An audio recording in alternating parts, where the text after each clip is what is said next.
It's such a strange transition from all the percussive thump ba da bum ba dum ba dum bum to our little la dee dee. It is. I never thought about it. I wouldn't say strange. I would have just said abrupt. But when you think about it, because I love the bump bump. So I'm always doing this. I'm always doing a little thing back here, and then I just get into okay. Yeah, that's what I would normally be leaning toward myself. The grandeur and the fanfares and the rock guitar and the percussion and all the rest of that. And then we're doing a podcast about prayer. So perhaps we can take it down a notch and be a little bit peaceful. It's all about perception. It's whatever people like or whatever. I don't know. It's fine. Whatever works for you. Yeah. And speaking of that, we should mention that this is the Practical Prayer Podcast pre-show program on New Thought Media Network. We are live. This is kind of our studio audience, so you guys who are on Facebook and YouTube are able to put a note into the comments, or you can go to bethelight.com, be-the-light.com, and there's a comment button there if you want to say something about the show, preferably something uplifting. We do take criticism as well if it's absolutely warranted. You can also have pose a question or request a prayer, and we will incorporate that into an upcoming episode. bethelight.com. And so this is the time when we get to chat with each other. And the thing that has been on my mind lately is Mercury retrograde. Oh man, this one has been kicking my tail. You know what? This is going to sound terribly insensitive, but I'm so glad to hear you say that because I know exactly why. Because it's been doing us in over here. And you're like, is that what this is? This is rough. So it's not just us. It's a thing. And it's hard to tell if the Mercury retrograde causes communication problems or if it's coincidence or if it's mass belief or how that works.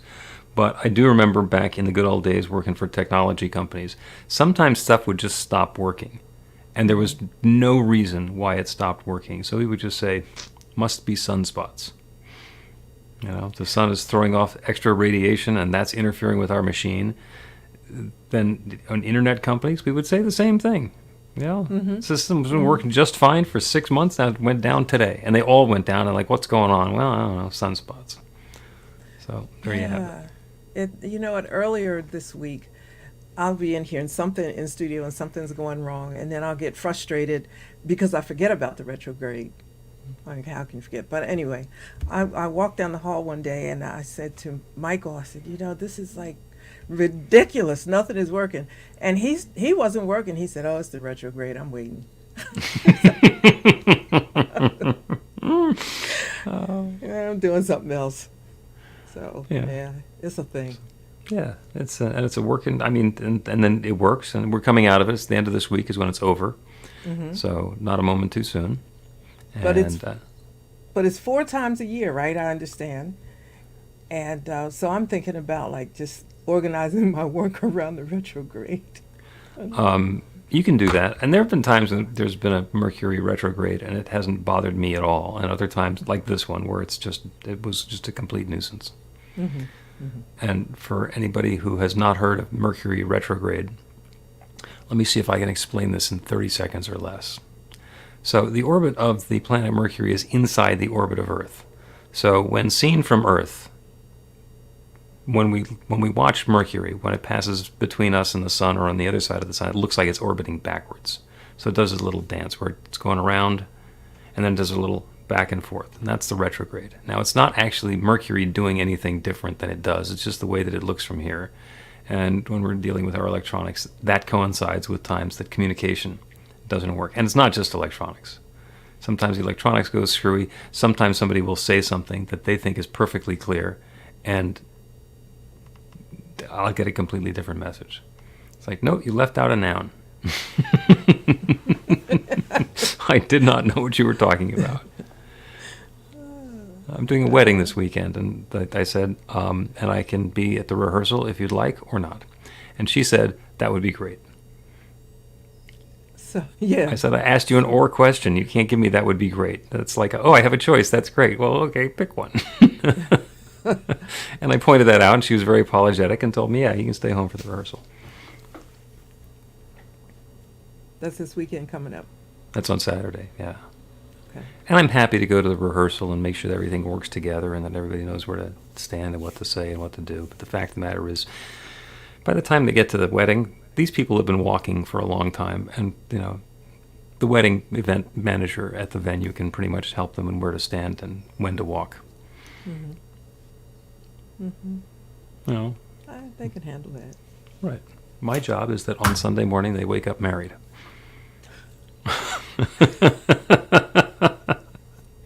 Can you handle that? I think you can handle that part. That takes the pressure off. I mean, yes, of course, we're going to have a lovely ceremony. It's going to be meaningful and thoughtful and elegant and romantic and all the rest of that. And the goal of the project is that they're happily married by Sunday morning. Mm-hmm. Mm-hmm. Mm-hmm. You got to look on it. Yeah, and I didn't think of that when I started officiating weddings. My partner and I thought of that when we were DJing weddings. Because there's much more that can go wrong DJing a wedding than officiating. Mm-hmm. Yeah, I can imagine that. Yeah. Here's a point. Don't play the dance song, which was the wedding song for the divorced mother and father of the bride. Bad. Yeah. That's bad.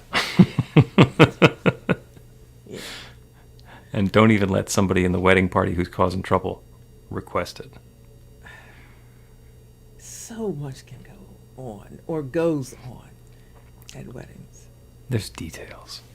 Yeah. This is like ucky, but my husband, he loves the weddings. I preferred the funerals. You certainly don't have any complaints.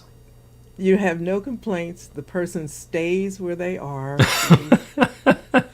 I'm trying to say it a little nicer than I normally would say it, because I don't know who's listening. But, married people sometimes don't stay married, but at the funeral, you can pretty much guarantee they're going to stay. That's right. They're at the end of their dash.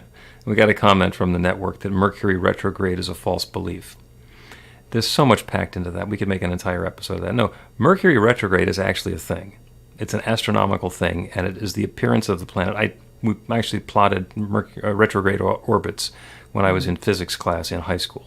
So it's actually a thing. Does it have a meaning as far as impacting our communications? No, that's a false belief. And in fact, it could be descriptive rather than prescriptive, because it might just be a coincidence that it shows up when our communications are going sideways. And if there's a belief that every time there's one of these astronomical events, our communications are going to go screwy, well, then we can certainly bring that about. But that's an inside job. So yes, I agree and disagree all in the same breath. Okay. Should we just start the podcast? Yeah, I think so. Yeah.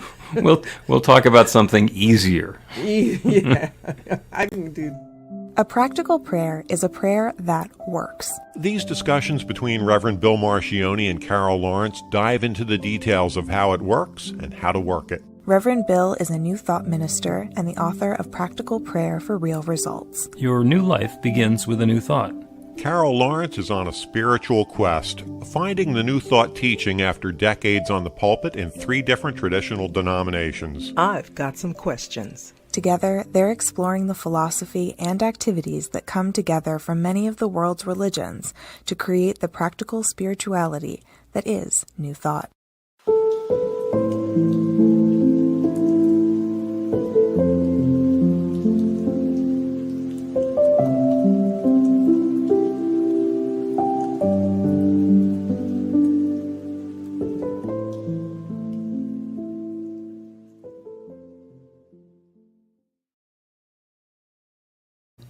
Welcome to the Practical Prayer Podcast. I'm Carol, here with Reverend Dr. Bill Marchiony. And we're going to talk about your greatest fear. Actually, we're just going to talk about fear. Yeah. which is what you wanted to talk about today. And there's so much that we can talk about and so much to unpack with fear. But what is it that's pinging you about fear? I was having a conversation this weekend. Matter of fact, I was in a conference this weekend, and just a lot of talking about people having their wishes and things that they always wanted to do. And I was waiting each time to hear why it didn't happen. And oh, you didn't have enough money. Okay, that's a thing. But more often than not, it wasn't about money.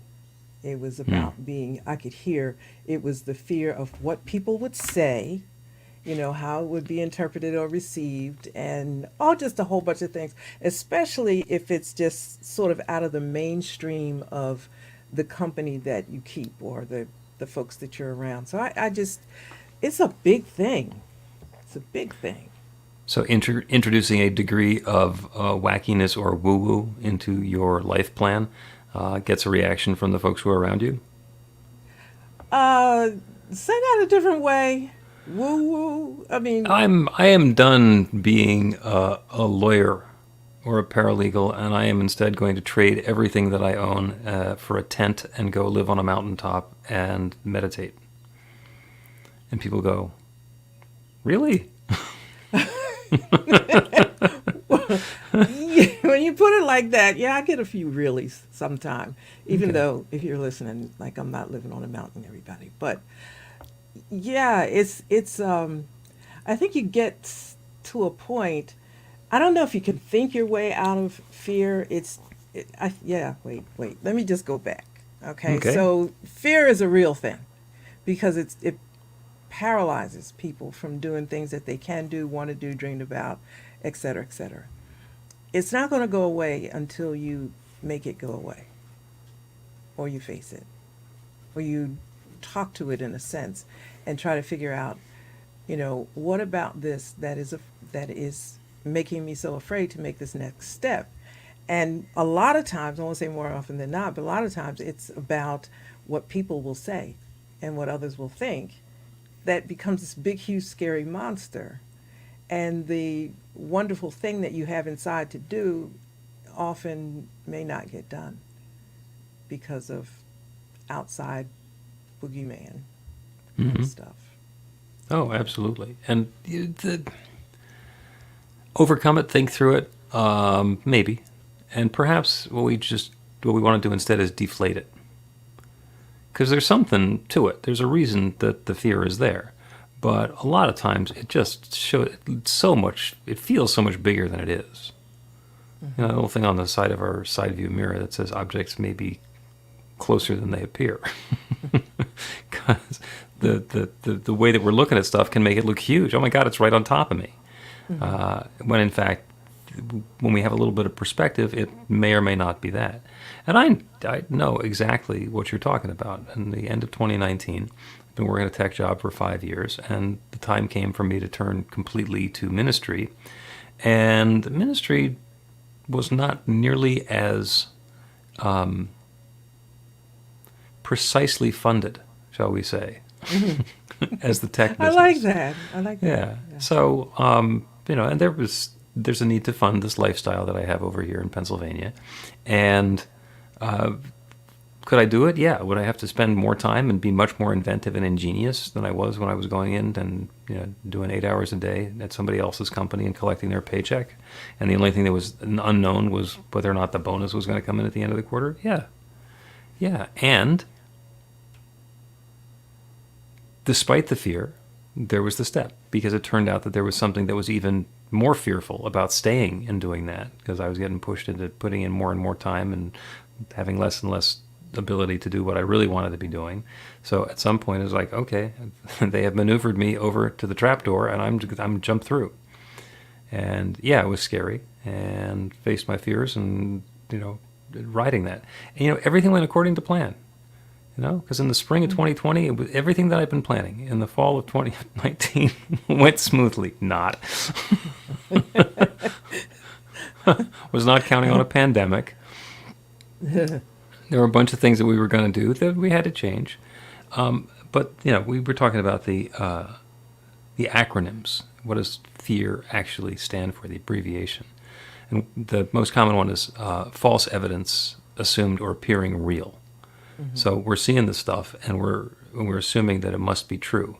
So whatever it is I'm afraid of is as big as the fearful thing that I'm looking at, and it's as meaningful as my currently petrified mind tells me.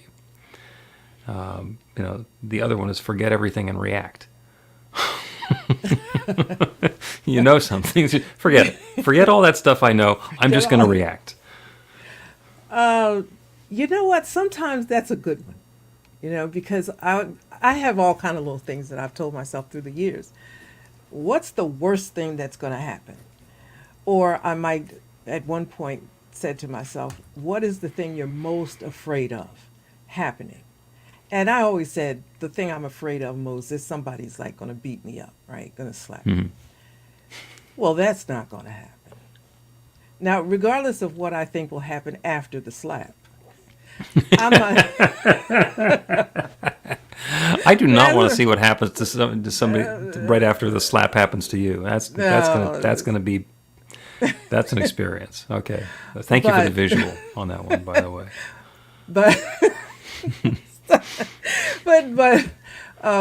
so I would tell myself that really a lot. Well, that's not going to happen. So anything else is less. So just go for it. And that's changed over the years. But when I, in dialogue with people, they have a lot of different things. May not be that simple. Age is a good one. I think if you tell yourself, if not now, then when, that'll get you moving. But there's a lot of stuff in our subconscious that scare the daylights out of us. We may not even be aware of it and it's been controlling us all of our lives.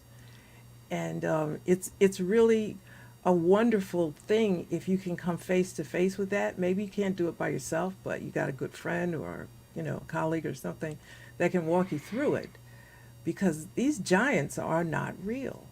Let me give you a quick example. I was talking to my son. He's not going to care. And the oldest one, these guys don't care what I say. They say mom's always telling on us. But the older one's IQ is extremely high. And we were just having a conversation about that. And it jumped, I said, oh, yeah, well, remember you took that test and blah, blah, this is your IQ and your number. And he looked at me and said, really? And I said, I'm thinking like, this is not news, right? He said, really? I didn't realize that. And what came after that really took me out. He said, had I known that about myself, I would have made a lot of different decisions. But here I am messing around with thus and so, and I didn't know that. And I'm thinking, I can't say he didn't know it, but the thing that was really arresting in the conversation was that he said, had I known. So it was something there that said that you don't have what it takes to do whatever. But when I told him that, he said, well, I could have. I said, well, you still can. He said, yeah. And his whole demeanor, it just changed. It just, And that gets into the whole thing, and I'll tell you, did you tell him? Yes, you absolutely told him. Did he know? Mm-hmm. No, he absolutely didn't know. For some reason that we do not understand at all, he was not able to receive that and hear that and own that. Mm-hmm. I have no idea what's going on and what might have brought that about. But he was told, and he didn't get it. And he says that would have changed his life. And maybe that's true. And maybe there's something that happened in his life that would have been different, that was important to happen, which is why he wasn't able to hear it. So and there's false evidence assumed real. If we're making the assumption that I should have known that because somebody told me that, I'm sure he doesn't disbelieve you when you said, hey, you took this test and we told you the number and what it meant. I'm sure he's not going to say, well, no, you didn't. You're lying. You're gaslighting me, Mom. I don't think he's going to say this. Well, something happened there. There was something missing. Yeah, and I wonder, something missing, but then there's a thing about, people have dreams of their own and they don't hear it, or it doesn't click, it doesn't click with whatever it is. It's those kind of little things that show up in various in different ways in people's lives. And it affects everything that they do and how they think and the choices that they make. And they're operating sometime on an assumption that's not true, you know. Yep. So you got to have a good friend or something, you know, to help. Who you trust and who you'll listen to. I mean, Yeah. one of the most amazing things in Louise Hay, in her book, You Can Heal Your Life, is she's worked with thousands of clients over the years. And she said uniformly, the one thing they all had in common was the fear and the belief that they weren't worth or worthy of anything more. Mm-hmm. So, and the inability to believe that, to understand it, to hear it, to say, yeah, I am worth it. I am good enough. I do have what it takes to make this happen. On the one hand, that lets us step into our greatness. And on the other hand, how terrifying. What? Nobody else to blame if it doesn't go right. Yeah, it's, you know, the other side of that is there's an assumption that because you have certain attributes or certain things that you will do this, you will do that, and if you don't have it, you won't. And that's absolutely not true. You know, I am so amazed at people's gifts and the beauty that's inside of them. And they think it's worthless because it's not whatever, you know, and that's I think it's just so sad. You know, James Allen in his As a Man Thinketh, I think it's chapter 6, he talks about beauty and the dreamers of this world. And I just like go into another place when I read that, because it really talks about how certain things that people have as natural abilities, you know, dreamers and writers, and the ones that, he said, the ones that create heaven in our minds. Those are the beautiful dreamers of the world, and they are not valued. And that's sad, because you find somebody else that has another dream or another manifestation of God in their life that's more highly valued. And that's fine and that's good. But what about the dreamers, you know, and the others that make life beautiful? That's, you know, I'm thinking about a musician that I knew in high school, just a disgustingly talented dude. And Disgustingly. I love it. just insanely talented. And you know, I met him again after all these years, and he's been all over the world and blah blah blah blah blah. He said, but I never could understand why people didn't find what I do as valuable. And you know, and I thought, yeah, that's just how people look at who you are and what you bring to the world. Yet without beautiful music, where would we be? Oh yeah. You know, Well, there's a whole bunch of places where that applies. Let's take a break and we'll come back and we'll talk about how healers get paid.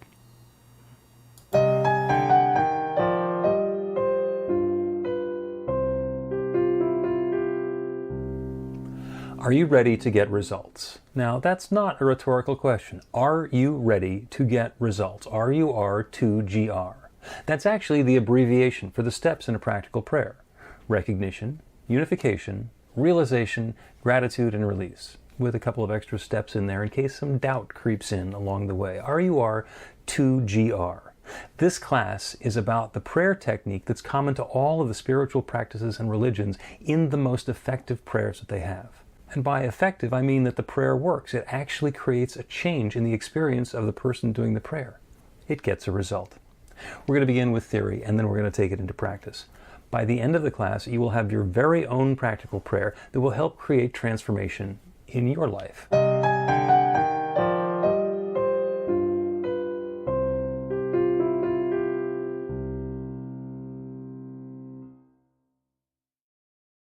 Welcome back to the Practical Prayer Podcast. I'm Carol, with Reverend Dr. Bill Marchiony. And we're talking about fear at the heart of it, and then we kind of devolved into how we value things. And before the break, I mentioned that we will discuss how healers get paid.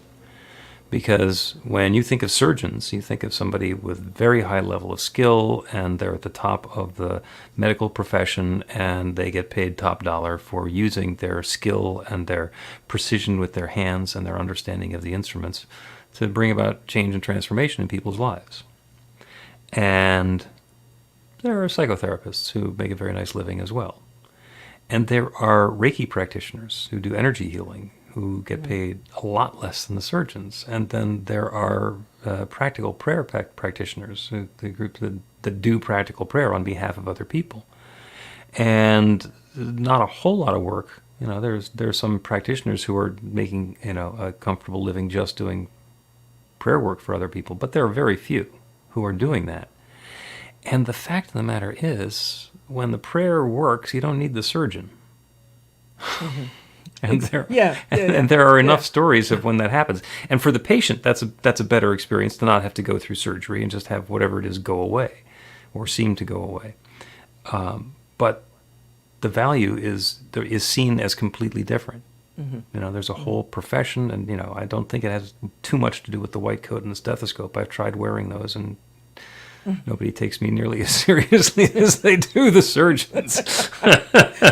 You think? I don't know what's up with that. Okay. Yeah. And the other group that, when you think about teachers, it's like, well, yeah, okay, they're in a room full of, snotty-nosed little 8-year-olds, and, so somebody's got to take them through the process. But the fact of the matter is, those snot-nosed little 8-year-olds are going to grow up to be our leaders and our thinkers and the people who are going to change and maintain and uplift our world. So it seems like perhaps an investment in that would be in order. Mm-hmm. Even if it were completely self-serving, to have that group of people who are coming on and much more qualified and able to save us and undo the crap that we've done, that'd probably be worthwhile too. But we don't think of it that way. Mm-hmm. There's always the teachers are buying, school supplies out of their pocket money, just so they have, so they can do their job. Mm-hmm. So an interesting perspective or transposition. And that really does touch on what we were talking about with fear, because nobody wants to be not valued or appreciated. And if this gift that you have, this wonderful gift that you have to bring to the world, you're intended to bring it, for some reason in your experience, and it could be quite real, the experience, that that this particular thing is not valued, then there's a fear, and sometimes it's not just not valued, but criticized. And so then you don't do that great thing that you could do. And that's really sad, because not only does the world, and I always think of things globally, but not just the world, but those around you are not able to participate or benefit, particularly let's say healing. I mean, that's great example of it. And people just don't they don't buy it. Yeah. And I think sometimes people leave here before they have to, simply because they don't buy it. But maybe that's a whole nother broadcast. I don't know. It's just fear. I think gets in the way all over the place. In terms of acting from yourself, or receiving from someone else, or receiving what Spirit or God or the universe has for you. There's that fear that, people are going to think I'm weird, or I'm not really sure that works, or whatever. Yeah, I've spent a fair amount of time with musicians, songwriters and singers, performers, and some of them, have gone through and broken through. So there was a young songwriters contest that we were involved in 15 years ago, and one of the participants in it was Benj Pasek. And so he's written Broadway shows now, and he's the one who did La La Land, or whatever, the movie. I mean, so he has gone on to be huge, tremendous success. And there were, and have been, and are others who are equally talented, sometimes in different directions, who have either struggled or been unwilling to give up their day job because they need to fund their lifestyle, and the fear stopped them. Now, Should it have? It's not for me to say. There's a reason that we have a day job, and there are some musicians who are supporting their family with their day job, and they're sharing their gifts and talents and skills doing IT support for a corporation or clients all over the place, and then they're writing their music and going down to the open mic and singing and doing house parties and things like that, house concerts, and they're sharing their music and their gifts and their skills on a different level. Now, if I'm going to say the one who's on Broadway is the success, and his music obviously is better than the one who's singing to people in a New Thought spiritual community and touching hearts there, it's not for me to say. I don't know. Is the fear real? Yeah, and I'm not sure. I mean, it's real, but the one on Broadway and the one that plays the jazz thing down at what's that place down on Columbia Avenue? Whatever, Columbus Boulevard. Used to be a little jazz club down there I'd go to. Who's to say who's better? It's not. You can't, because they're bringing healing and wholeness and joy and love and all of that to the world. Is it better on a larger scale or a not so larger scale? And sometimes I'm thinking the people in the seats determine how large your scale is going to be. Yep, that's true. Which is gets us back to trying to say what is really valuable and important. I mean, what's important? I told you about a concert that I want to go to, and I never once thought about how much the ticket was going to be. Never once, because it doesn't matter. I mean, unless it's six figures, but it doesn't matter. It does something for me. I'm going. I determine the value of what that person is offering to the world, but I appreciate it, and I just, yeah. And there's uplift available. Yeah, and it's later this year, I'm going to be at Unity Village for the Anton annual retreat, and I'm one of the co-chairs of it. And I really look forward to that for a lot of reasons. There's wonderful uplift and speakers and stuff. But this year, the music director, is Daniel Nahmod. And I love getting together with Daniel Nahmod because he is so kind and so gentle and so talented and so willing to share his gifts and so clear about who he is. What a gift. And he's been very successful doing music in the New Thought and the spiritual arena. And he's actually been successful. He has an alternate band that does dysfunctional pop songs, which have gotten a little bit of notoriety. And he's completely authentically himself. I'm already, it's months away, and I'm already looking forward to having the opportunity to dive in deeper with him and get filled and fed, because it happens to me a lot. And I think that's where the success is. Is somebody making a ton of money by doing that? That would be nice. Is it crucial? Maybe not. Being able to pursue our art and share our gifts without having to put them on hold and back burner them until we retire is find out a way to do that is probably a good idea. I'm going to go with that. I think that's a good idea, is to find a way to share the gifts in the moment rather than postpone it, even if it's just turning the faucet on for a trickle. Let something come out. Let something happen. Yeah.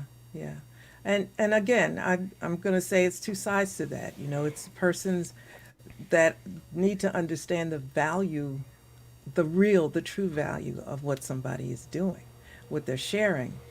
It can take you to, that thing, it takes you to another place. But if it helps you to meditate or free something in you or allows you to escape for a moment from the vicissitudes of life and allows you to think and dream and all of that, or rest. Those are the kind of things that we don't put a lot of value on. Downtime, being quiet, being in a space where God can speak and all that. You think, okay, that's nice, and I'll do that when I get to a certain place in life. And if you don't, you get to a certain place in life and you're bets. So, Okay. yeah. Two things. All right. Yeah. First off, you get a point for using the word vicissitudes, Okay. which was just lovely. And after the break, we are going to do a practical prayer. And it's going to be about being aware of our gifts and what we have to offer. Get inspiration in an instant.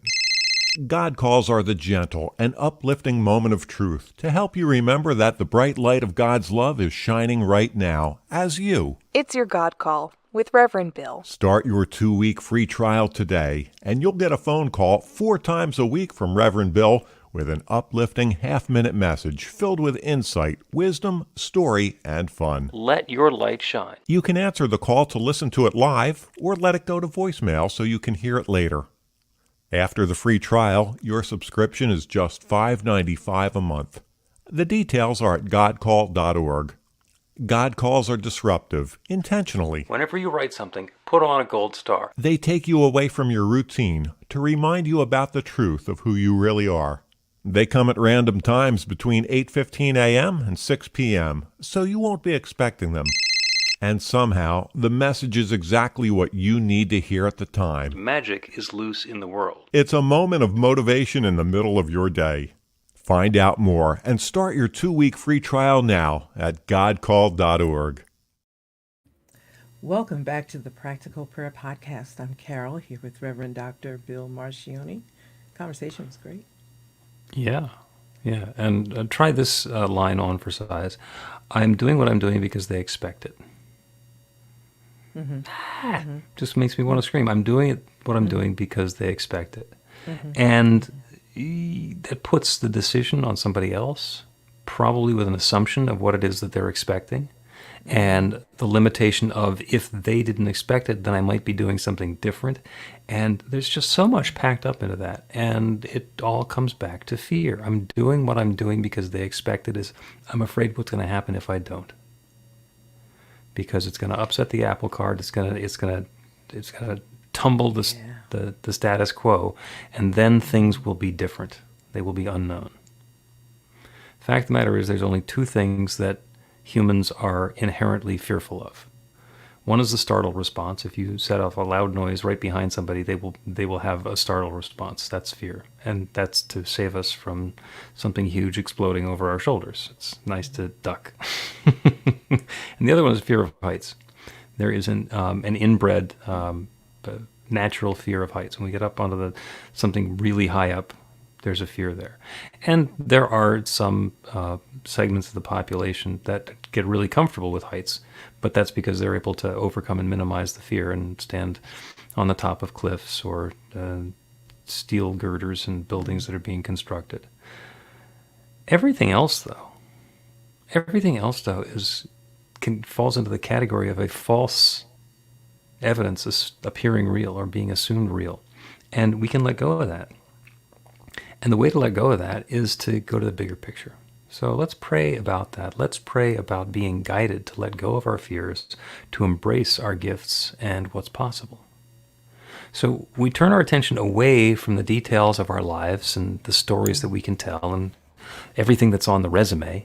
And instead of letting that define who we are or what we are, turn our attention to that infinite creative power that creates everything. God, spirit, nature, source, whatever it is, that one has been sharing itself since the very beginning of time. Everything that exists is that one taking its own form in a particular way. That includes me and each person within the sound of my voice. So that infinite intelligence, that divine love, that's the truth of what we are, is available to us in our awareness right here and right now. So as we ask ourselves, in this quiet space, what's important? What are my gifts? What am I bringing? What can I offer? And then quiet our mind, so instead of trying to think of the answer, we get out of the way and allow that infinite intelligence that knows everything, that creative force that has created us, that knows what our gifts and talents and skills and abilities are, and have that be revealed. And instead of being worried about how I'm going to be able to make a living doing that, or how the pieces are going to fit together, or how I'm going to tell my family that that's what I'm doing, or how any of the rest of that, how is none of our business. Our business is to open ourselves to that divine guidance and let this creative intelligence that knows how to make galaxies make something new as us, through us, for us, with us. Because that good is available now. It's always available. Whatever that unique combination of skills and talents and gifts and abilities happens to be, it is our opportunity to recognize it, to claim it, to own it, to rock it, to be it, and to let that combination come out in a way that is unique to us. There's a gift that's at hand right here and right now, and I'm so, so grateful for it. I'm grateful for the clarity. I'm grateful for the insight and the awareness, the understanding of that good that's already unfolding. And I am grateful to be able to speak this word and release it into that creative law, the one that has created everything, the one that is creating everything, and to know without any question, hesitation, or doubt whatsoever that it's now creating this clarity, this wisdom, this insight, and the sharing of these gifts is already underway. So I let it be. I speak this word and let it be. And so it is. The Practical Prayer Podcast with Reverend Bill Marchiony and Carol Lawrence is a production of BeTheLight.com, be-the-light.com, where you can find more information about practical prayer for real results. Our theme is by Music of Wisdom. You can learn about the spiritual community of New Thought Philadelphia with daily guided meditations, Weekly celebrations of spirit, and Reverend Bill's classes in practical spirituality at newthoughtphilly.org.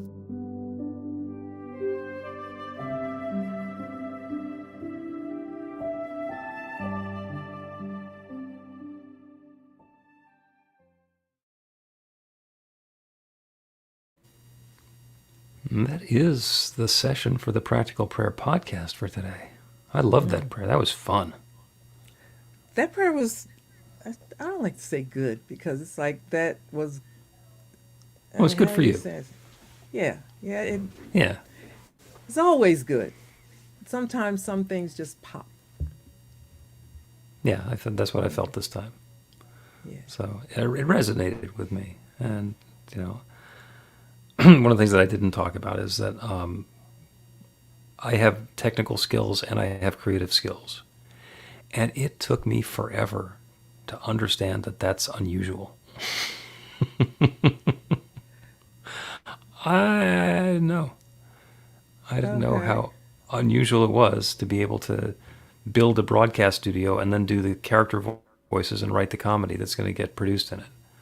Wow. And then it turns out there were So- very few people in the same category with me. Okay.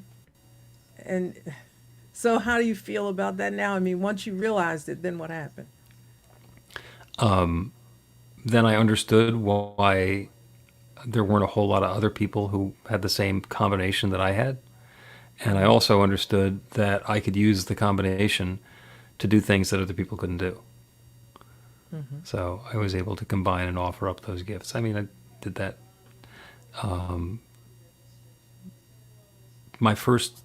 My signature comedy bit was the closing show credits for the Morning Zoo. So today's show is brought to you by that's some bogus thing with a funny little thing, and what I did is I syndicated that. And so I took it and I offered it up to a bunch of different radio stations. And what we did is we came up with a template script for each of the stations. And then I came up with the stuff that we were going to drop into it every morning. And I wrote a little computer program on my Macintosh that would combine all the scripts together and then connect to CompuServe and send them to the radio stations overnight so they would have the script that they could print out when they got there in the morning.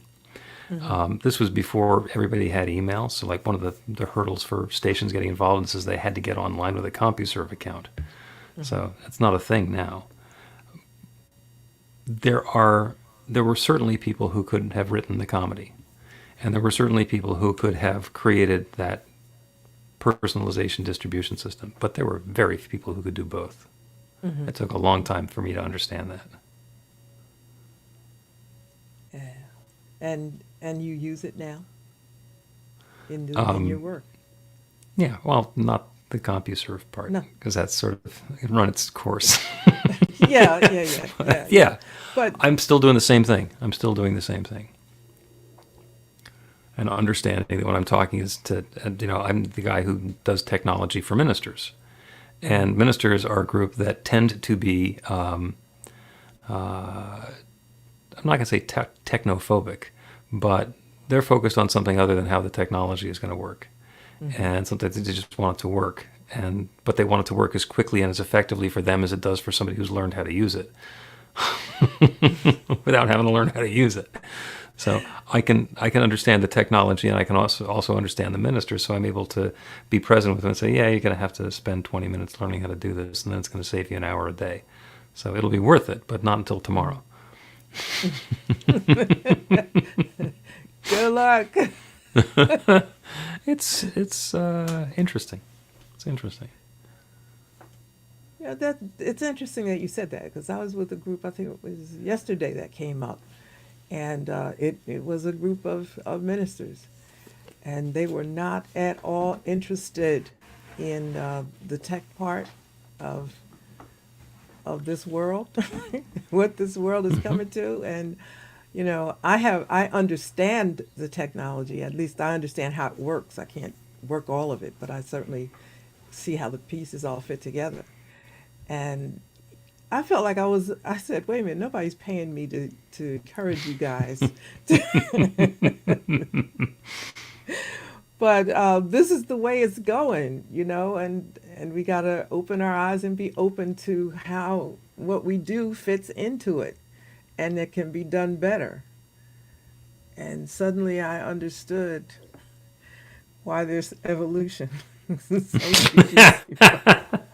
and the survival of the fittest. Yeah. Some of them are going to, I mean, everybody learned how to do Zoom church, during the lockdown. And some people really did it badly, and some people really did it well, and some people just couldn't wait to stop. As soon as we can say, okay, lockdown is over, we're finished, we're never doing that again. And others have turned that into their ministry, because now there's the possibility of, it's wonderful to get people to jump in their car and drive down to the place and sit in the room with us.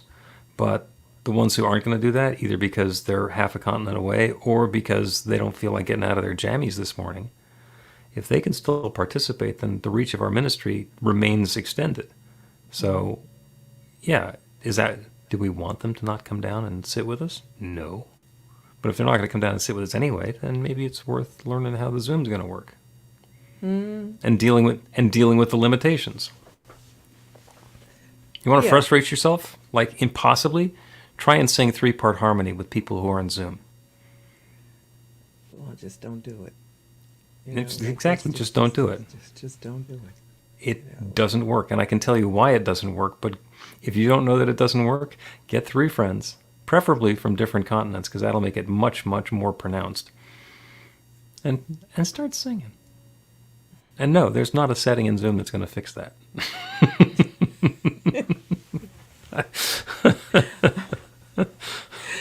And by the way, there's nothing wrong with Zoom. There's nothing wrong with Zoom. No, there's nothing wrong with Zoom. I start out by saying, look, this is different. Okay, this is just different. Not the same thing done in a different whatever. This is different. There are some common points, right? Prayer and all that other stuff is common, but everything else is different. So if you bring the attitude or the expectation that this is church online, I think you're going to bomb out. I do. It's not church online, because there's so much, and this goes for anything, but it's so much in the personal, person-to-person space that doesn't translate. And if you're clear about that from the beginning, I think you have a decent chance to survive. Yeah, and if you take advantage of the stuff that you can do on Zoom that you can't do otherwise. Like, you can have a one-on-one with somebody who's going to do prayer with you instantly, instead of having to make a phone call, make an appointment, drive, park, go in, wait your turn. It is possible for things to happen at a much, much accelerated pace. There's a lot of stuff that's possible that wouldn't otherwise be possible. I think I've told the story before about back in the good old days, would go to the airport and fly to a different city and then stay overnight, rent a car, and go to an appointment that I had, and would be told by the receptionist, "Oh, I'm so sorry, family emergency, you can't make it today." So it's like, all right, my flight's not till 5 tonight. I guess I'm hanging around in Denver for a while. And we don't have to do that now, because meetings still get canceled, but it got canceled. I'm sitting at my desk at home. I haven't driven anywhere. I didn't earn any frequent stay points at the Marriott last night, but it's an inconvenience rather than something bigger. So there's a gift. There's always a gift. Absolutely, and it's okay. Those who wanted to go back to the live church and sit in the pew and the doors are open, that's fine.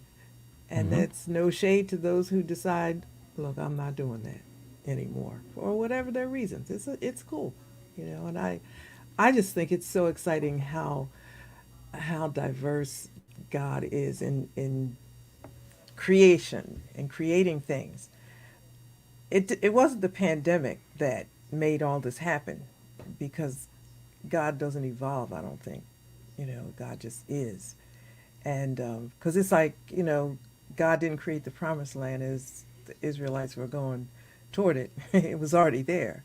So all of it. Good point. So we're just discovering what has always been.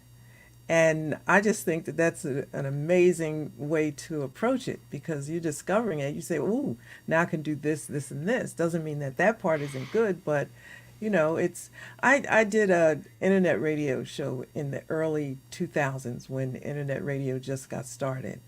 And I said that this is for people who still want to have a relationship with God, but don't find your place in the local church. I don't know where I got that from. But the listenership skyrocketed beyond anything I could imagine. And it got so big so quick, I wasn't expecting it. Now, it didn't really matter because the message was the message. But the idea that resonated with people.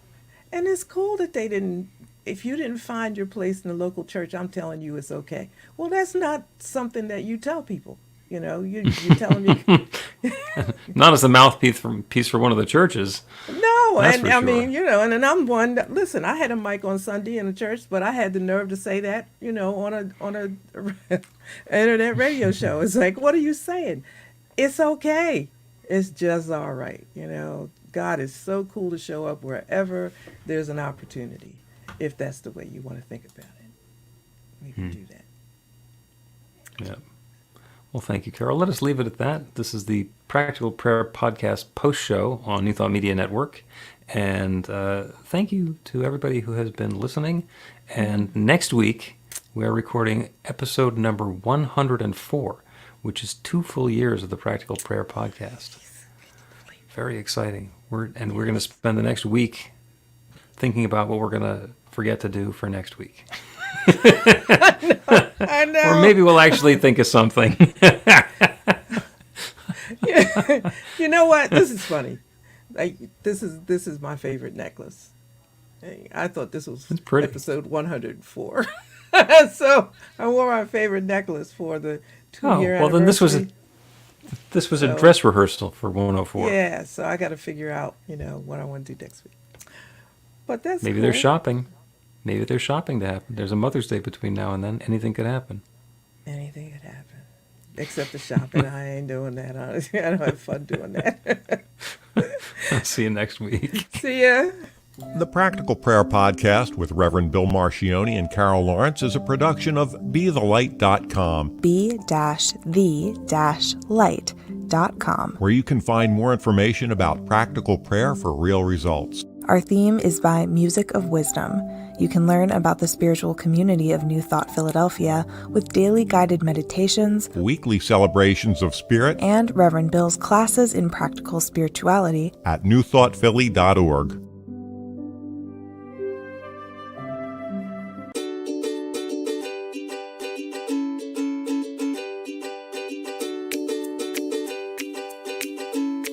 Thank you, Center for Spiritual Living Denver, for your continued support.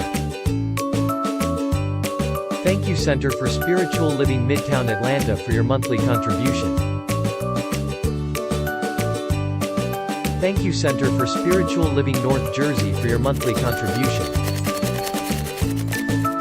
And please help us welcome Om Center for Spiritual Living in La Mesa, California. Thank you for your monthly donation. Thank you, Center for Spiritual Living Seattle, for your most generous donation. And a special thanks to Hefferlin Foundation for your generous technology grant.